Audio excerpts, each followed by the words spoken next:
आका सल्लल्लाहु अलैहि वसल्लम से वफा करके देखें, इतना प्यार मिलेगा, इतना प्यार कहीं से आपको नहीं मिलेगा। आका सल्लल्लाहु अलैहि वसल्लम का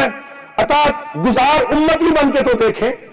अतात गुजार उम्मती बन के आप जाएं, फिर जिंदगी से जब जाएंगे फिर आप अपना प्रोटोकॉल देखेंगे कि आप, क्योंकि अभी तो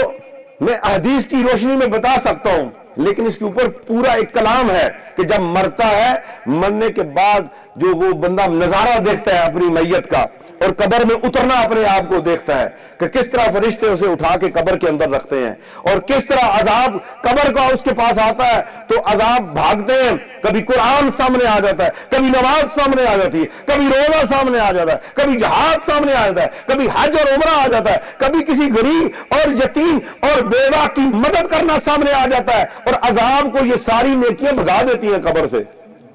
फिर मोमन कब्र में रह जाता है, फिर मोमन कब्र में रहता है तो फिर मोमन के कब्र के नूर से जो कब्र मुनव्वर होती है और जो कब्र फराग होती है, हद्दे निगाह तक उसकी कब्र को खोल दिया जाता है, दाएं और बाएं से भी उसकी कब्र को खोल दिया जाता है। या अल्लाह ये क्या माजरा, एक कब्र तो इतनी है उसे बंद कर दिया गया है, तुम्हें पता नहीं फरिश्तों, मेरे नबी का अतात गुजार उम्मती दुनिया से नफरत करता हुआ, दुनिया के कामों से थका चूर होके मेरे जिक्र के अंदर, मेरी इस कब्र के अंदर पहुंच गया है, इस हालत में आके मुझे मिला है। इसने थके जिस्म से नमाज को नहीं छोड़ा, इसने मुसीबत में भी नमाज को नहीं छोड़ा, इसने मुश्किल में भी नमाज को नहीं छोड़ा, इसने बीमारी में भी नमाज को भी नहीं छोड़ा। इसका एक ही अमल इतना बड़ा है कि इसकी निगाह जहां तक जाए, इस कब्र को खोल दिया जाए और चारों तरफ से खोल दिया जाए और उसे जन्नत का बाग बना दिया जाए। ऐसी कब्र चाहता हूं मैं, अपनी भी और आपकी। इसके लिए तैयारी करें आज से,